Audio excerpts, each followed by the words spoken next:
Last Tuesday, we talked about potential continuation to the upside because we don't see any significant reaction right at this level. Volume is not that threatening, but we also noted that demand has been decreasing a little bit. Demand is not as strong as before. We got a pullback. Wednesday is the day that shows a confirmation. This is the day with a big spread bearish bar with localized increase of the supply level. We talk about the scenario where the price came back to test this gap up bar. This is the most important bar that we need to monitor because that is the bar that shows aggressive demand up, close at a high, commit above the resistance level. That is one of the important bar. That's why we have been emphasizing this bar. As long as the price did not violate this bar, this is still considered an upswing. That's a normal, healthy pullback. Especially there is some form of the demand come in on Thursday and Friday. Thursday, there is this little doji bar.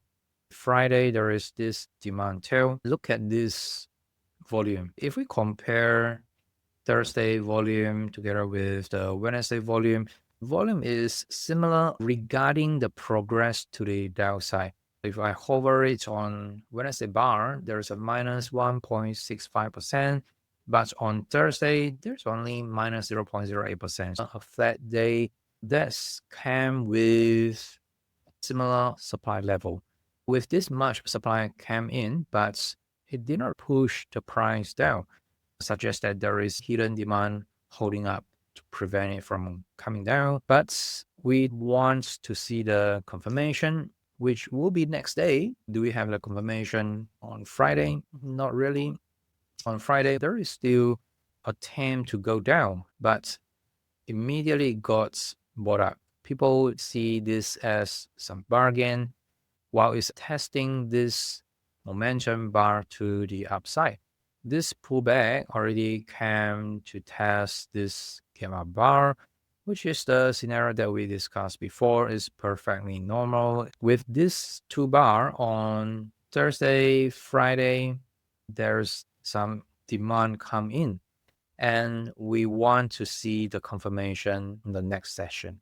Next session will be on today. This is the bar that is going to show the confirmation if indeed there is the demand manifest in the price. Today is expected to be a bullish day because this two bar contain the demand. If today we can close above 5,900, that will be perfect.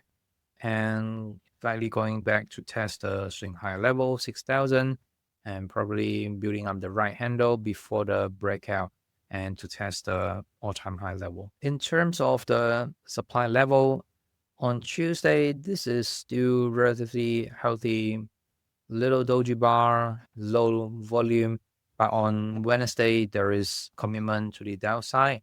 The bear attack with slight increase of the supply. On Thursday, demand come in, attempt to stop this reactions, but failure show up on Friday without confirmation to the upside with similar supply, but both Thursday, Friday showing demand that need to be confirmed on today's bar. If today we can close above 5,900, then the swing is slated to the upside, at least going to test 6,000. Overall, in terms of the swing, we have this swing up, pull back. Another thing to watch out for is the axis line at 6,000. Apart from being this axis line, there is a few bars that stands out. We got this breakdown bar, these two breakdown bar that came with consistent high supply level, showing rejection at the 6,000 level. That's why it's normal to see a reaction right at the 6,000 level. But this time that comes with slight increase of the volume, suggests there is ease of movement to the downside on Wednesday. It's still building up this right-hand side of the chart. We could start to build up the right handle, breaking out 6,000 level, and then to challenge the previous all-time high level right here. Most importantly, there are still plenty of the setups that's still working